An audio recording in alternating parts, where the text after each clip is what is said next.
All right, this is geometry. We're going to review for chapter 14. So I'm on page 612.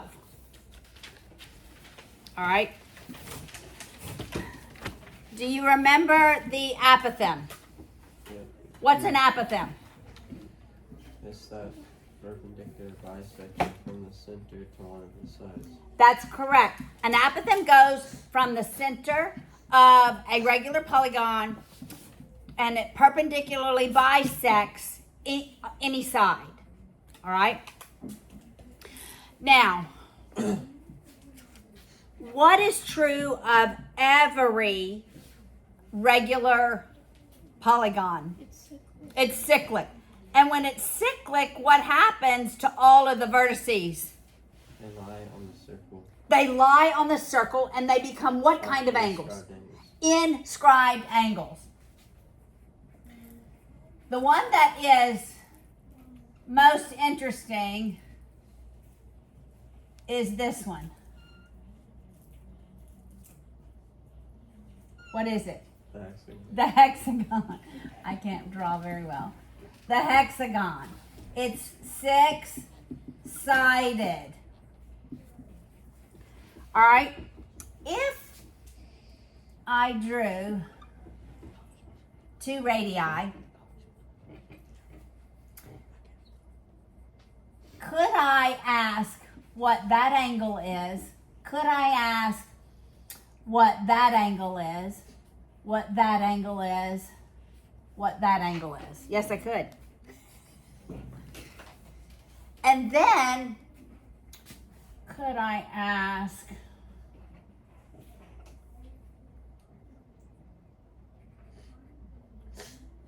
what that angle is? All right, so I'm going to label this A, B, C, D, E, F.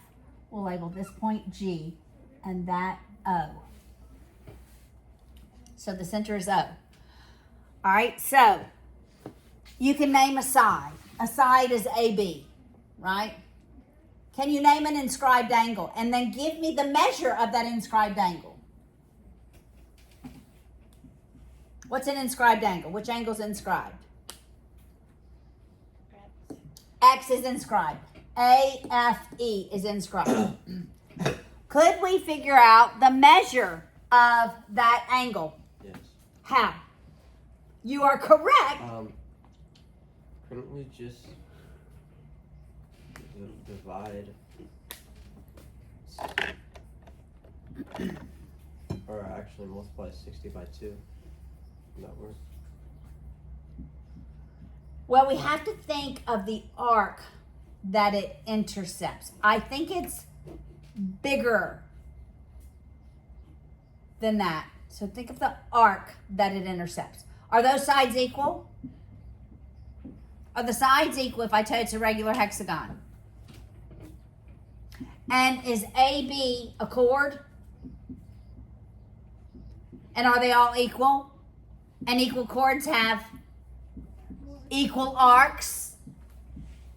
All the way around is 360. So each chord, the measure of the arc is 60. So that arc is 60. That arc is 60. 60, 60, 60, 60. All right. So now looking at angle X, now can you see what the measure of it would be? Mm-hmm. What is it, Ben? 240. I mean, half of that. Half of 240, 120. which is 120. That's how you need to see it. Half of the arc. Got it? All right, so it puts together everything that we have learned. All right. What would be the measure of Y then, Hannah? What kind of angle is Y? If X is inscribed, what kind of angle is Y? It's a central angle, yes. So what would be the measure of Y? 60. The measure of its intercepted arc. Did it matter how many sides we had?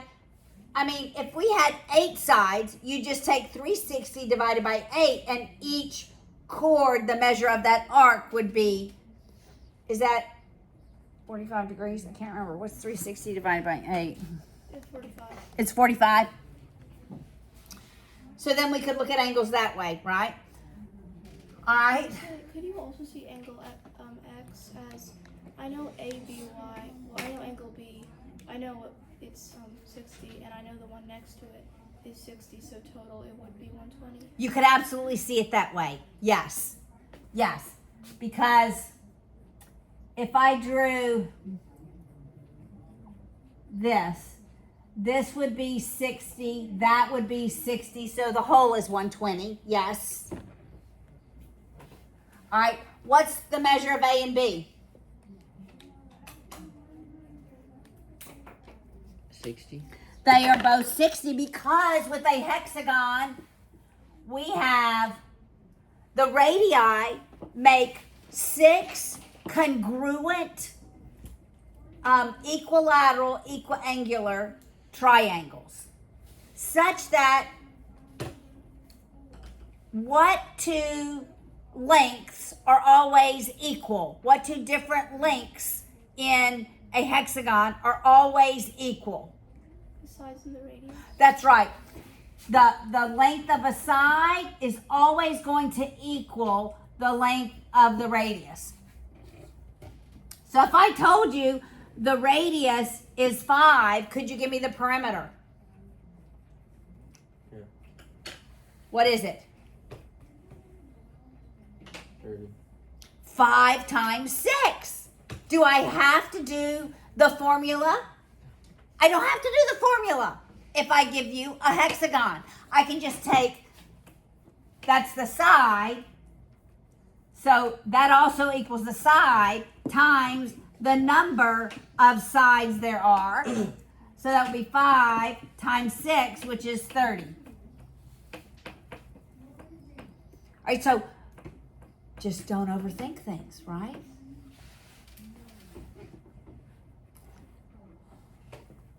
All right, now, what would be, so this angle would also be 60 degrees. That would be your 90. And C would be what? 30. 30 degrees. And now we have a 30, 60, 90. So I'm going to pull that 30, 60, 90 out. All right? That's the apothem. That's the radius. That's half of the side. Get it? So that's 60 degrees. So now what if I told you the length of the side is 8?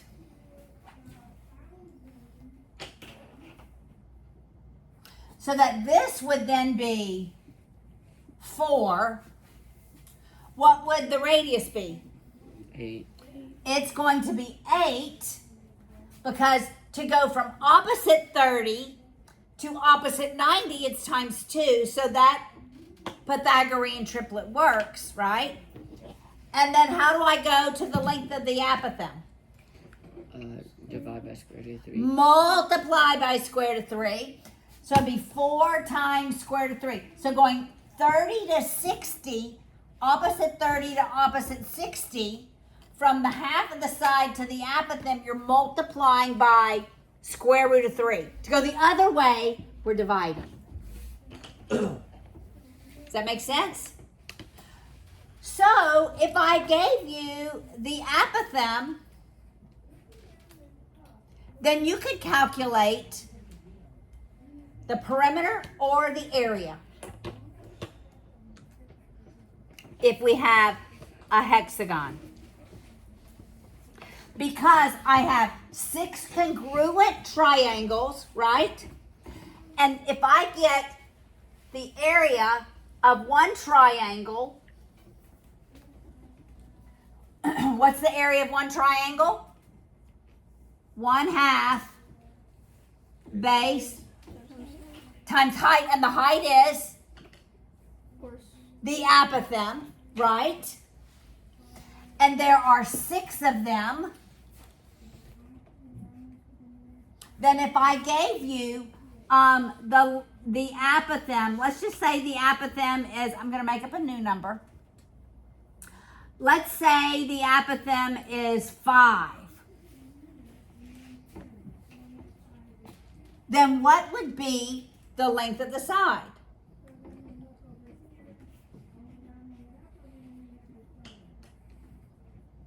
Which would be the base, right? That's the same thing as the length of a side. All right, now I'm going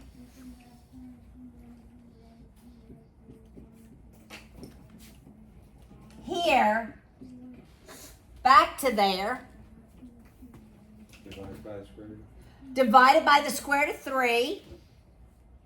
So what's 5 divided by square root of 3 in your calculator? 5 square root of 3 divided by 3. 5 square root of 3 over 3. It's like multiplying by square root of 3 over 3. So then what is the length of a side? I just double that. So it'd be 6 times 1/2 times 10 square root of 3 over 3 times 5. Got it? So definitely know and understand the hexagon. All right? Now, what is the formula for the circumference of a regular polygon? What's that formula? 2 pi r. What is it? 2 pi r. Okay, but a regular polygon, that is a circle. So circumference of a circle is 2 pi r. But the circumference of a regular polygon is 2 n r. And n represents Sine. the number of sides times Sine. sine of 180 over n times r. Okay, this works for every type of regular polygon.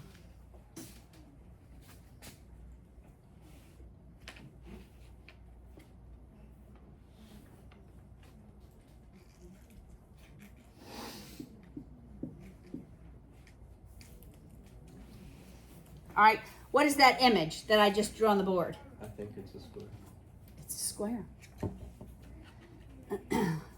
Could I figure out the perimeter of that Yes. square? How? I remember something saying like the diagonal of the square is, So if I did a diagonal, isn't it, what does that make it? bisected? It's 45, 45, 90. These. Could I use this formula, by the way? Yeah. I could. Or I could do it this way. It's a 45, 45, 90. So I'm going from opposite 90, which is 6, to opposite 45. What do? How do I get from opposite 45? What's the Pythagorean triplet for 45, 45, 90? It's 1, 1, square root of 2. So I'm going from square root of 2 back to 1. So I'm taking 6 divided by square root of 2, which is 3 square root of 2. So I could say 3 square root of 2 times 4. And that would give me 12 square root of 2. Or I could do this. Y'all do this. 2 times 4 times the sine of 180 over 4 times 3.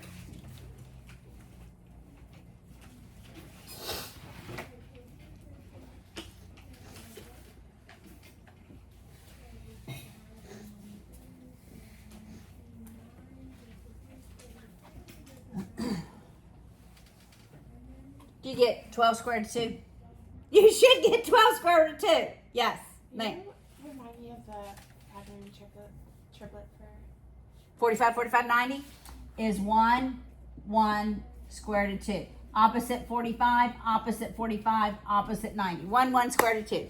30, 60, 90 is 1 square root of 3, 2.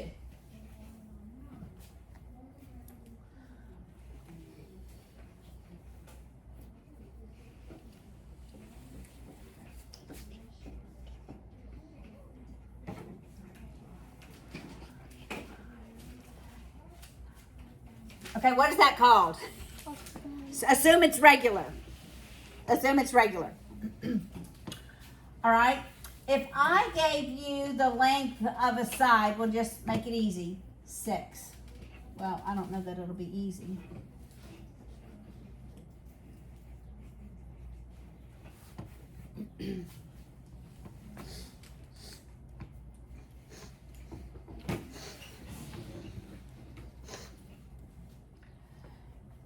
And let's say the radius is 7. I hope that works. Actually, I have a sheet here. Where'd my sheet go? With examples.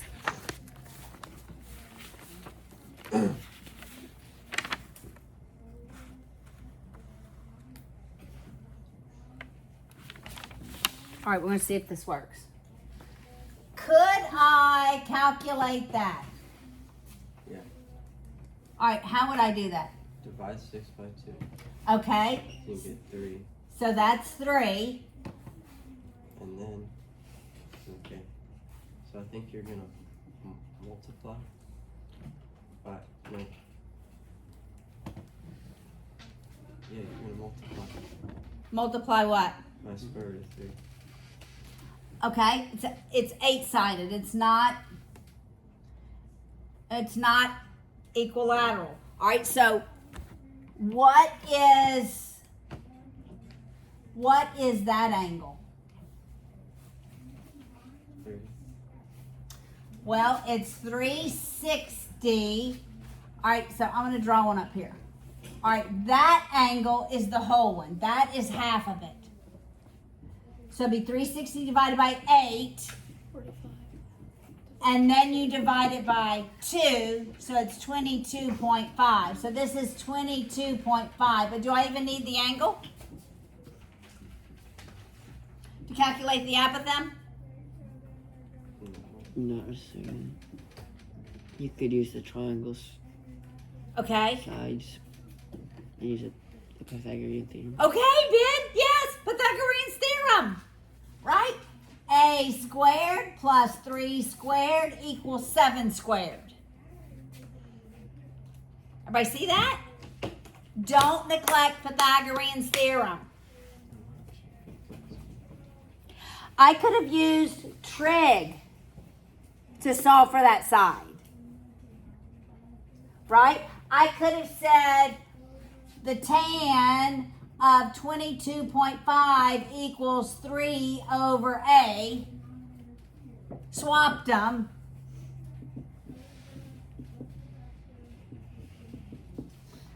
I could have used the cosine. I could have said the cosine of 22.5 is A over 7 and multiplied by 7, and all 3 of these work. All right, so what is the apothem? Did you get it? Aaron, did you get it? 7.24. It's long decimal. I did the tangent. You did the tan. All right, I'm gonna do the tan. I think I gotta that might be make wrong. sure my mode is right. I'm in degrees. Okay.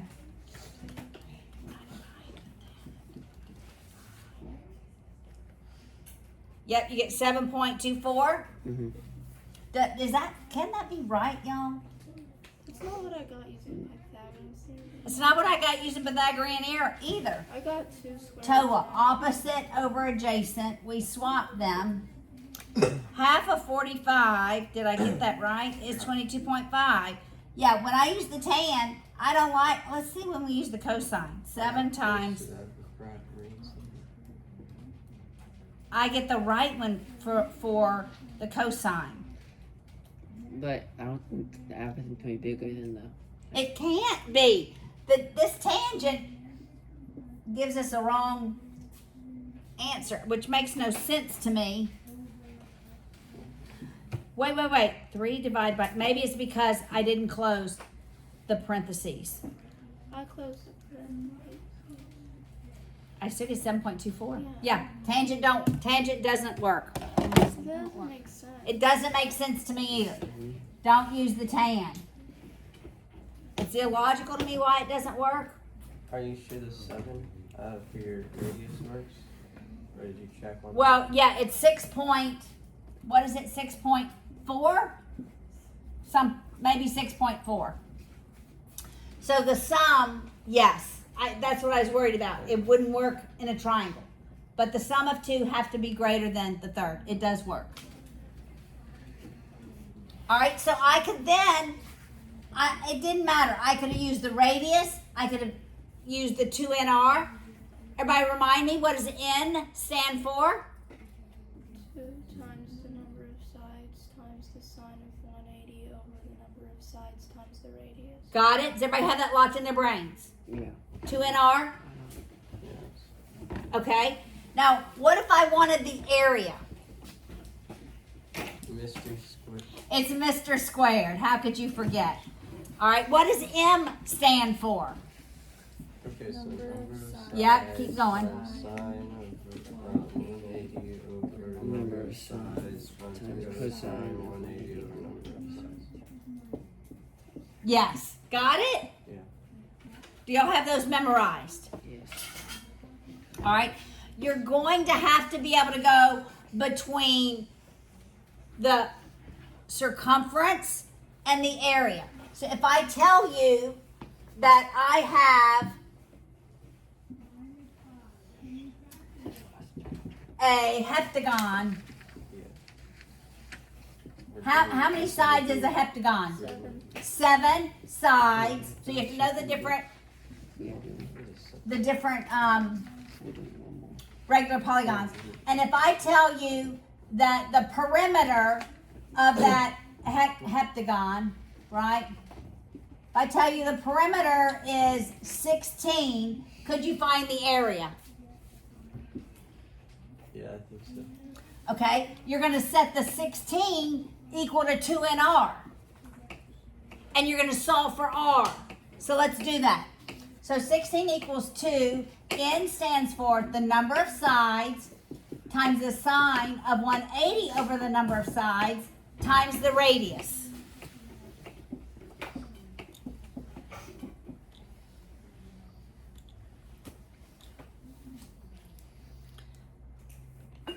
All right, everybody solve for the radius for me.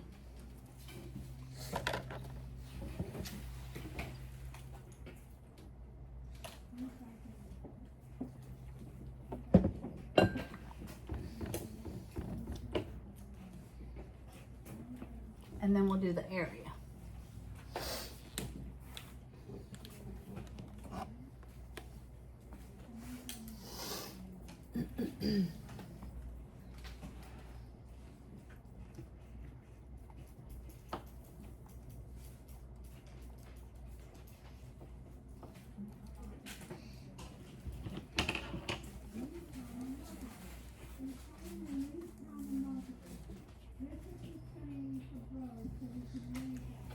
All right, what did you get the radius equals?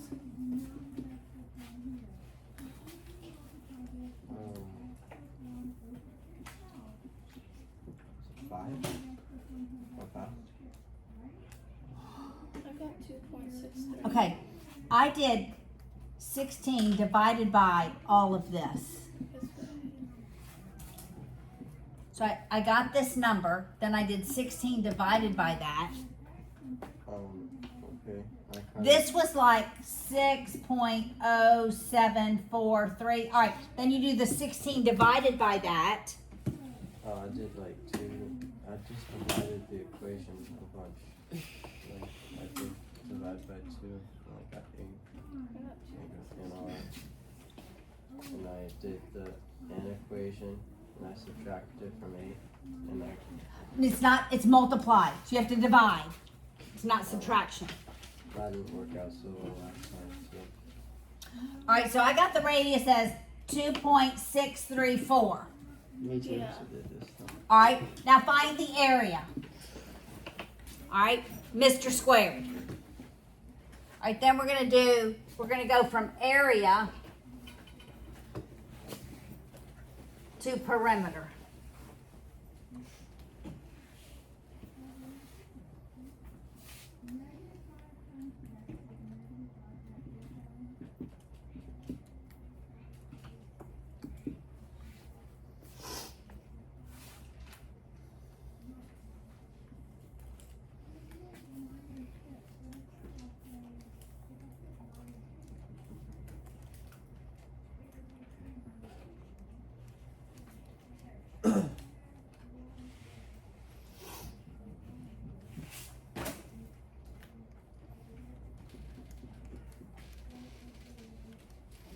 All right, what'd y'all get? 18.6. Depends on how you round it. I got that, but you may have rounded different. So I'm going to look at your work. You have to show me your work. All right? Now, if I tell you the area of an octagon is 16, can you calculate the radius? Yes. So we're setting that equal to Mr. Squared. So it's 8 times the sine of 180 over 8 times the cosine 180 over 8 times the radius squared. All right, let's just get this value. Yes, ma'am.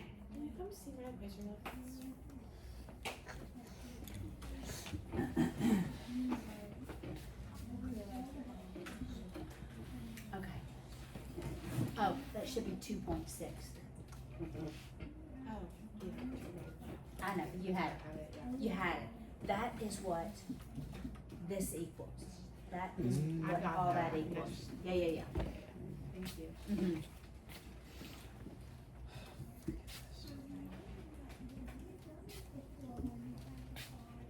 All right, what did y'all get for this portion? Did you get 2.7583 about? 8 times the sine of 180 over 8 times the cosine of 180 over 8. All right, so then take 16 divided by that number. 83.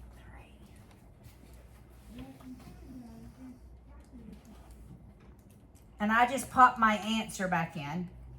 So I get the radius squared equals, what do you get?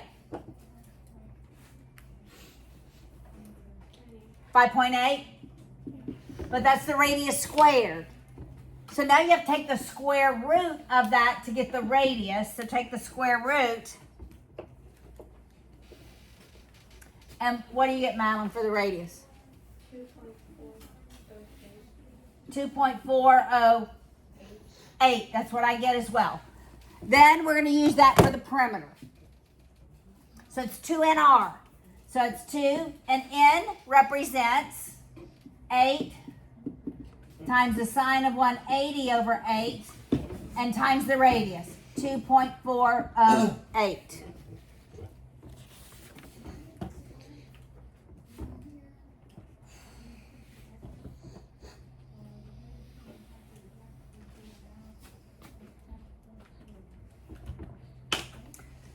All right, so quickly, before we run out of time, what's the perimeter?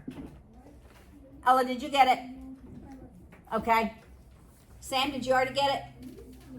Over 2.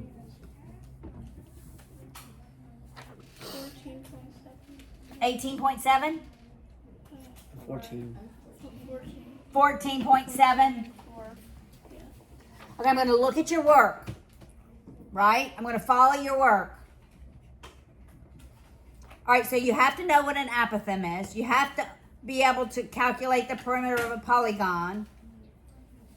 You have to be able to know the difference between the measure of an arc, which is in degrees, versus the length of an arc, which is the circumference of that arc. Got it? Measure is in degrees. Length is the circumference. Got it?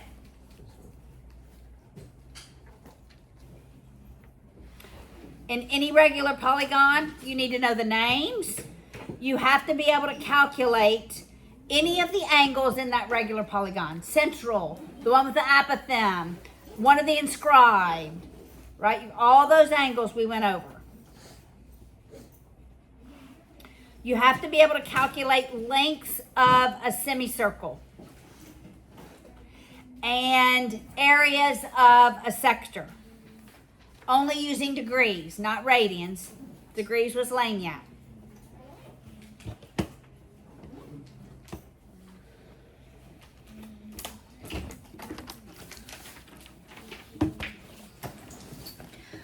All right, I have some problems written down, so I'm going to go ahead and write those problems down for you.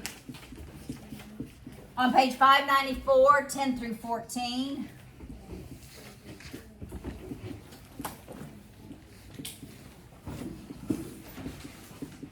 I probably wrote them down